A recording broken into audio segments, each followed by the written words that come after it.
Hello, this is the advanced version of cadence. This is where we're paying more attention to the specific details so that when I go and perform, everything's in unison and sounds the best that it can.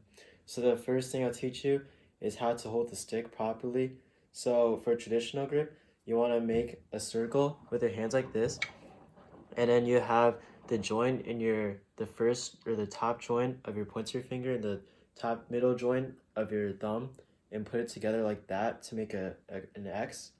Then you put the stick here through there like that, and then you rest it on your fourth finger, your ring finger, like that. Then you curl your pinky in like this in order to support your ring finger, and then your middle finger sticks out and does nothing, like that. So it looks like this.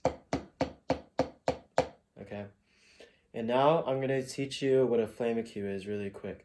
So in order to learn cadence, if you want to learn it the most efficiently as you can, you should definitely learn how to do a Flamacue first. And you might be tempted to skip this part, but I would strongly advise you not to, because it'll help you a lot in the long run.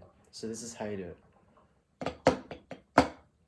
That's how you do it fast. Now I'll put it slower. It's a flam, accent, 2 normal strokes, and then a flam. So right flam is the only flam that I'll be playing. So right flam, left accent, 2 normal notes, and a right flam.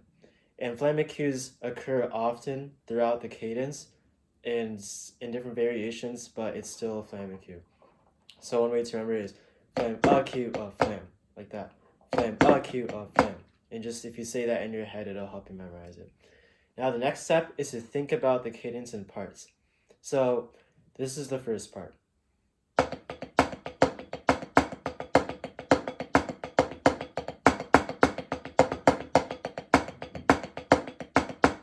That's the first part. Okay, that's like the first line. So if you practice that, there's no flams and there's no rolls. It's just accents and 16th notes. Okay, this is the second part. So what I did there was basically a roll into a flam. So watch, and it's a flamacue. Okay, now when we're performing, and if we're gonna be on the front line and performing in parades, then flams are important because these specific flams are the parts that stand out and it makes it sound good. When you hear the snare drums all getting muddled together, that's because of things like not doing the flams properly. It's because the notes that are supposed to stand out are not together because we're not doing flams. Some of us are just playing it louder or not playing anything special at all. Okay, so this is the next part.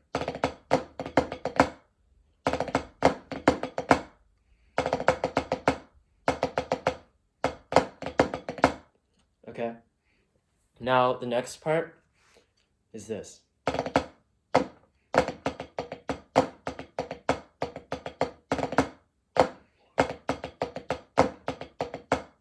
Okay, that one has a lot of doubles in it. So if you watch me do it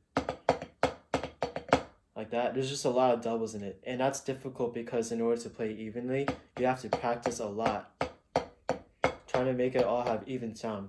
Because those don't have accents in them, except for some of the ends of the phrases, which you will see if you look at the music.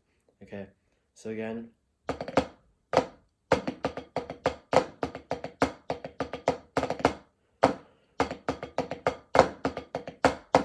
Okay, now here's the next part.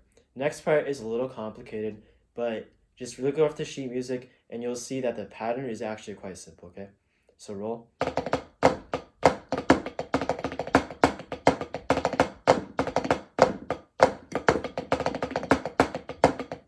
Okay, so how you think about it is roll, tap, flam, flamacue, roll,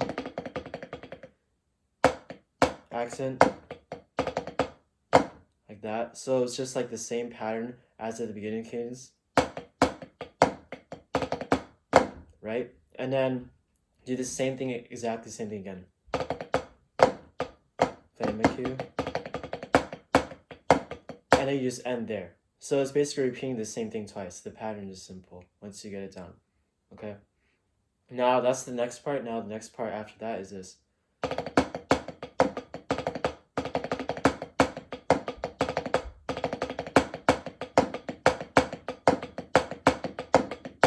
Okay. that part is self-explanatory because there are no flams. It's just rolls and 16th notes with accents in them. And just practice it over and over again and practice it right. Make sure that you're not playing it wrong and then saying, it's okay, I'll get it next time. No, you have to stop and go back and play it right. Because what happens if you play it wrong and you just keep going through with it, then it develops subconsciously bad habits. So you want to make sure that you go back and replay it and play it right, okay? So I'm going to play the whole thing for you one more time.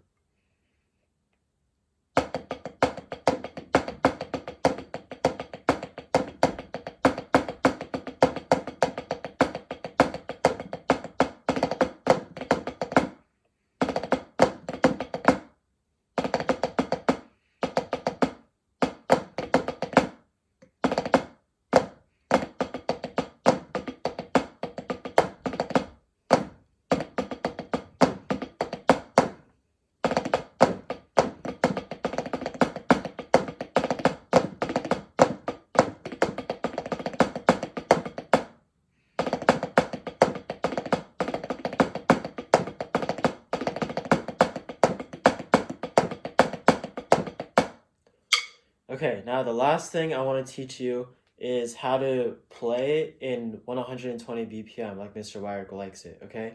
So basically, how I do it, now this is not surefire, it's not always going to be completely accurate, but when we have to get going right away and we just need to go, then this is a good way to just get a rough estimate of what 120 BPM is like, okay?